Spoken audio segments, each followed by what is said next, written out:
My name is Evelyn Leung from Brisbane Algester Center, Diamond Master.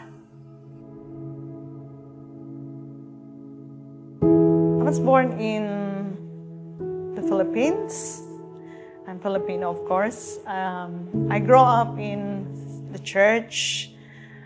Most of my life revolves in the church. My parents, they're not employed, but my father used to work in government, but he was laid off when I was young, when I was growing up. So it's hard. I saw my mom how, in the Philippines, it's so humid. And I see her selling, and I see her, and I said, I don't wanna be like her selling in the market. I wanted to study. So it's a driving force for me to study harder. Although it's hard, the life, but to be, as a Christian, we got the Lord. I mean, we got faith that, we have to trust the Lord in everything. Without compassion, probably I did not reach what I am now. I finished my degree from grade 3 to university because of compassion. And it helps me a lot. And I remember the last letter that I told my compassion. They didn't stop sending me support letters. From grade 3 to university, I finished my course. So I became a teacher through the help of compassion. My mom is fragile now. She's sick. She got Parkinson's disease. So I saw, those hardships that she did. Because, how hard to sell in the market. It's too hot. She even got a cataract. So, sorry, So, I visit her every 3 years. In the future, I wanted to be equipped to share so I can be successful in Atomy. I want to be like, I saw, successful people, those imperial masters, that they earn money. With that money, I want to go back helping, others, not only in my family. So I have to share to others who are in need.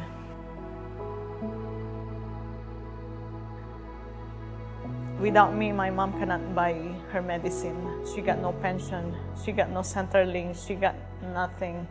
So I think it's God's will that God brought me here to help them, to be a blessing.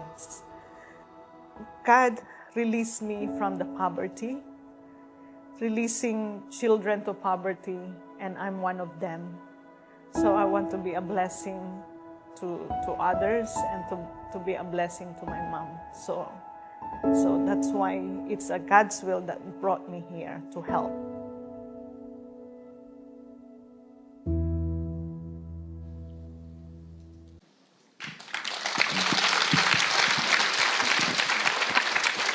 After witnessing such an inspiring testimony, we are now honoured to welcome the member featured in the video to the stage.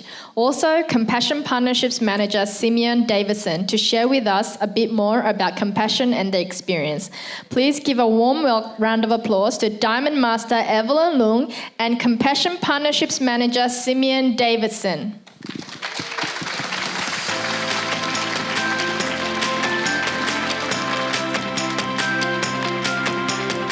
Well, thank you so much for inviting us here this afternoon. It's just great to be here at your Success Academy and enjoying in the excitement in a room full of possibility and energy. Thank you so much. Well, as we've been introduced, my name is Simeon and this is Evelyn, and I'm so thankful for the invitation to share with you today about the work of compassion. Some of you will be really familiar with compassion and some of you may be less familiar. So I may not have heard of us before today. Hey, wasn't that video just such a beautiful example of someone's life being changed by the generosity of a family and transformed through the power of the gospel. As you've seen, Evelyn's story is one of great success, the success of overcoming a family history of poverty through child sponsorship and partnership with her local church, and success through Evelyn's hard work, pursuing her dreams as a teacher and now also as a fellow Atomian Diamond Master. Evelyn's with us from Brisbane today to share a little bit more about her story and the impact that compassion has had on her life. Hey Evelyn, welcome to Sydney. How are you today? You were shedding a little tear over there in the corner. It's a pretty emotional day. Yeah, I am good, thank you. Grateful to be here. It's lovely to meet you. I've met you on Zoom before today, but even better to meet you in person. And is this the biggest screen you've ever seen yourself on? Yes, I've done testimony in my church before, but it was not biggest like this, so I'm a bit nervous. Well, that's okay. Nervous is okay. You're here among friends and you're here because of what God's done in your life, and He's here with us today too. Evelyn, it's a long way from the Philippines to Sydney. I'd love to hear a little bit more about the story and that journey, and whereabouts in the Philippines did you grow up, and what was your family life like there?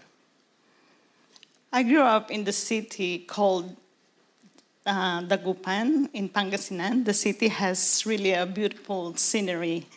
It is surrounded by water.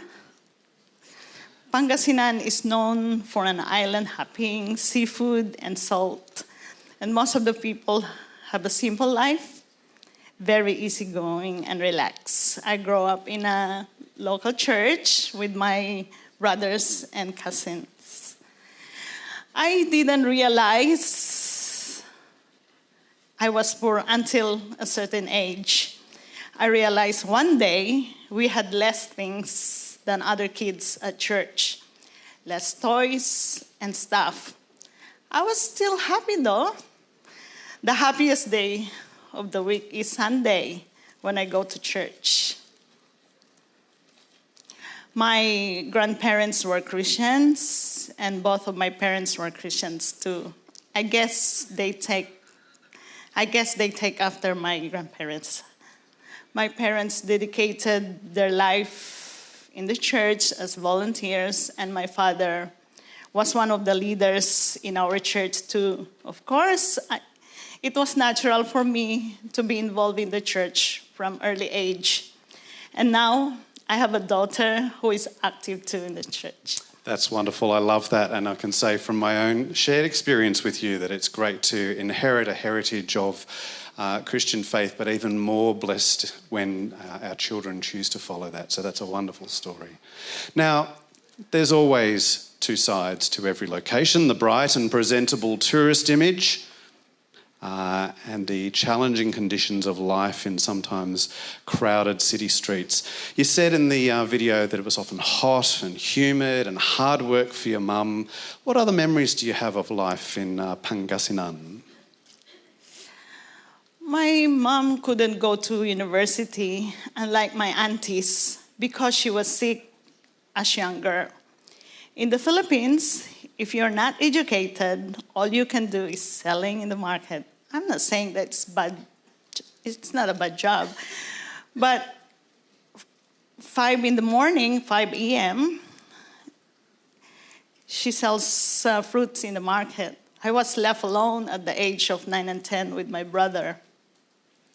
She always prepared breakfast for me, even though she was busy. It was a black coffee and a roasted rice because he couldn't afford. And when you were a child, you went to church with your mum, right? Yes. You told me that at a young age you remember being part of your church when they actually partnered with Compassion for the first time to start up a child development centre. Tell me what you remember about that. My uncle is a pastor, so it was mostly like a family church.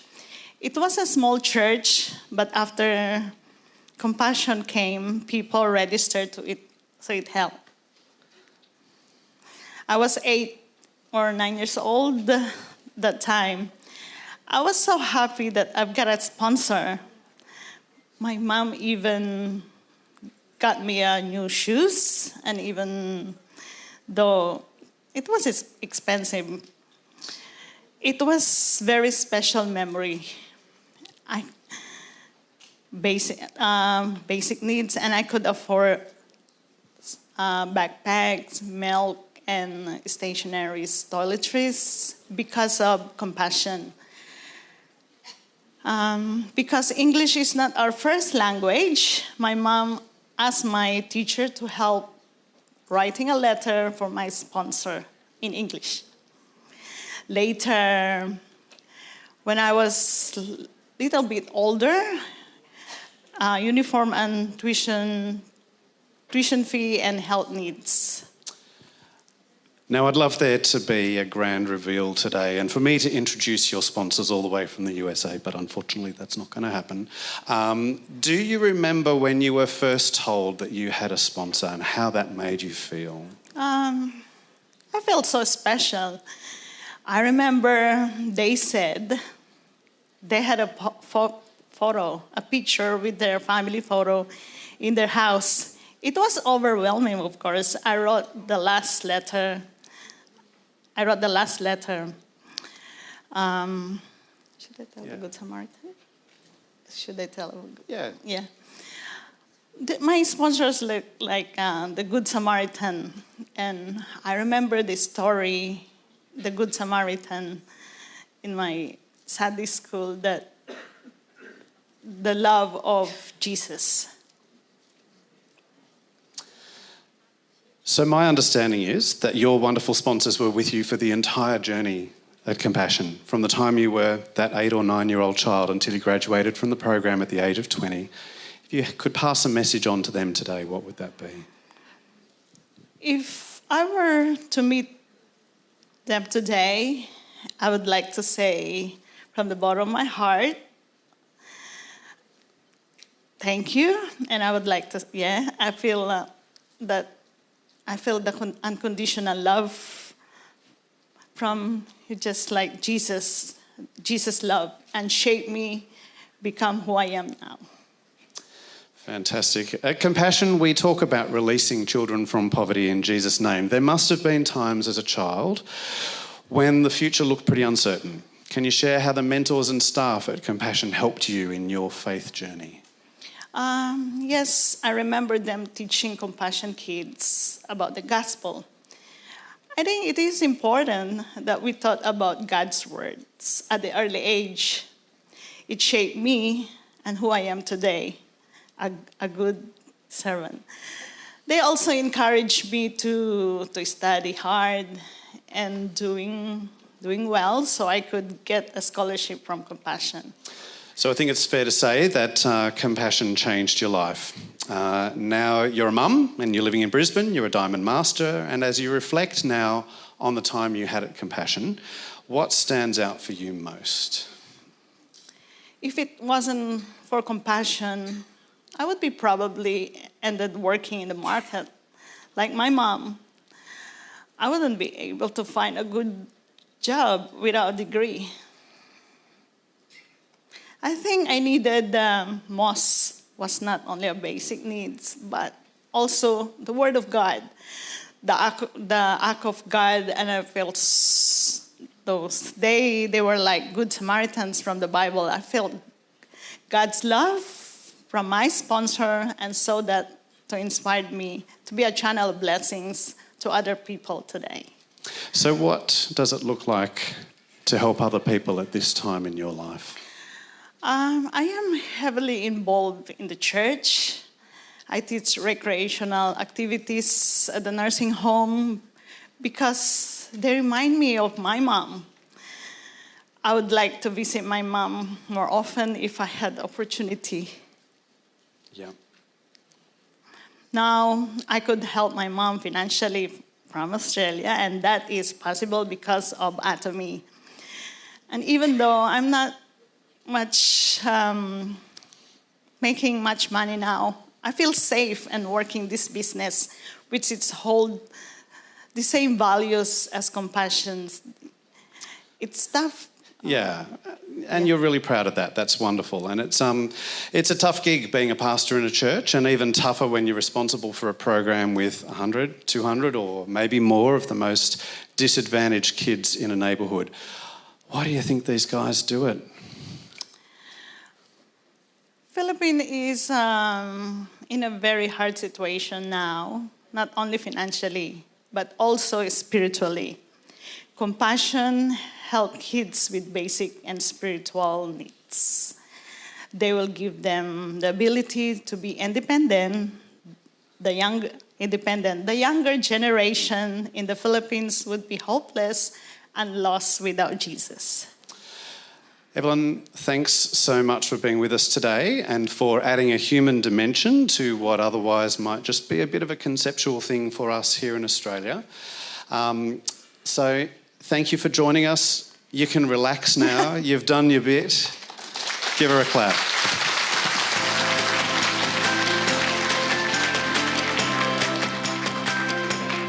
So I'm not sure whether my PowerPoints are going to skip on quite a few PowerPoints to where they should be up to.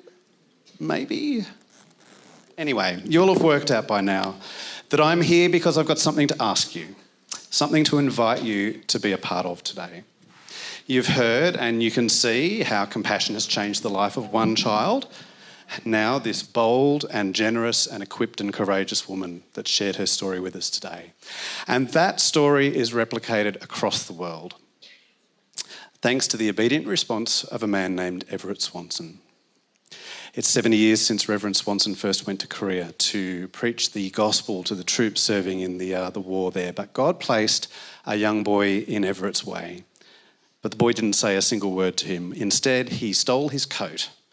That young boy was so cold, desperately cold, and beyond the limits of his own resources. And in chasing the boy to retrieve his coat, Everett Swanson saw a devastating picture of abject poverty. Orphan children who had not survived the night, and many more whose chances looked pretty bleak. He was only there for a short time, and what he saw could only be described as horrific. As he travelled back to the US, the drone of the engines rang in his ears as if to say, "What are you going to do? What are you going to do? What are you going to do?" And that's where the compassion story was born. Today, there are over 2 million children being sponsored by Compassion throughout the world. Through child sponsorship and complementary interventions that provide infrastructure, water and sanitation, education and training and health support, children are being nurtured, protected, loved and given a pathway out of extreme poverty in, funnily enough, 26 countries around the world, just like Adami. You can come and talk to us at the Compassion table outside about some of those opportunities, about sponsoring a child or looking at other programs that we're involved in and other projects that we have to share. If you're already a sponsor and support a child through Compassion, thank you so much. You are amazing. We just love that. And what you're doing is multiplying the number of stories like Evelyn's, investing in the lives of someone who may never be able to thank you directly, but who in turn will pour themselves into changing the lives of other people in their communities. You're here today to celebrate success, and we all love to share the message of success, but we all know that success is the result of hard work, time, and investment. At Compassion, there's nothing we love more than to see a child succeed. Succeed in their education, succeed in their relationships, succeed in breaking the bonds of generational poverty, and to succeed in being all that God wants them to be. You may well know that, well, I'm sure you've seen already, Adami has an amazing partnership with Compassion, and that Chairman Park himself has been incredibly generous towards our work and our mission. And again, thank you for that and for the immediate and eternal difference that makes in the lives of so many children. Within this context, I'm inviting you to share in the opportunity of doing that for not just one, but for 100 children. Adami Australia's invited us, Adami Oceania has invited Compassion to present to you the opportunity of funding a brand new child development centre in the Philippines.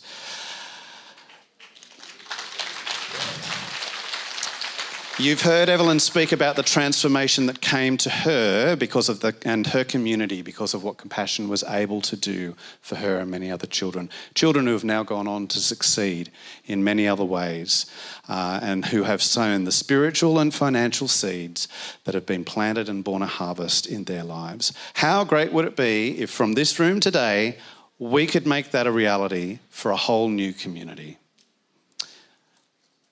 Come on a quick journey with me back to the Philippines. We're going to Odiangan in the central province of Romblon, about 600 kilometres south of where Evelyn grew up.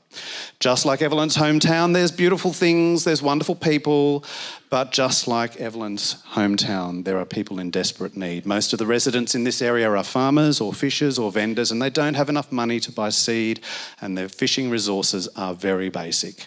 The families that Compassion is seeking to serve have no permanent source of income, and the average family income there is less than 80 Australian dollars a month. So many of these families live on a lot less. There's 20% unemployment, there's limited access to water, teenage pregnancy, domestic violence. That's the story of Odiangan. But there is an opportunity to inject hope into Odiangan and to bring about change. And there's an opportunity to partner with the local church to equip them to bring the eternal message of good news. Once operating, this centre will provide a safe place of refuge for children. It'll provide educational support and resources both in the classroom and towards their future. And it'll support their healthcare needs and supplement their nutritional needs. And it will enable children to have a one-on-one relationship with a sponsor. And I know you're thinking, that must take a big investment to make that happen. Well, today I'm asking this room to contribute $8,900. That's what it will take to equip a church partner there in Odiangan to set up the staff, the centre, train the staff, provision them, and then register 100 children into that sponsorship program. Now, there are roughly 500 people in a room here, give or take a few that have gone to the bathroom, who have heard Evelyn's inspiring story today. Now, if each person in the room gave $20, the job would be done. So instead of sitting there uncomfortably going, ooh, not me, turn to the person next to you and say, $20, I can do that.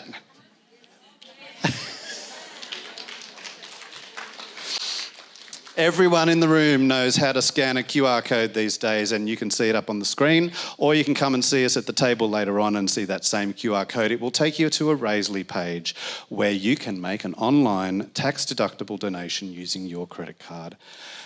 Leon jumped the gun and did that before we even started this morning. Thank you, Leon, wherever you are. So we're already underway.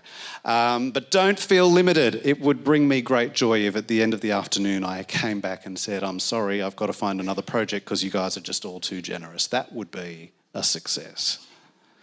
Your Atomy DNA includes a desire to share generously. And so today I ask you to share together in changing the lives and creating a platform for the success of these children in the Philippines. You can plant the seed, others will water it, and God will make it grow. Thank you to Atomy. Thank you to Atomy for your global partnership and generosity, and for each of you for your time today. QR code's going to be there. We're about to be announced that we can go and have a break, but maybe they'll leave the QR code on the screen while we do. And I look forward to you investing in the lives of others so there can be more success stories like Evelyn's. Thank you.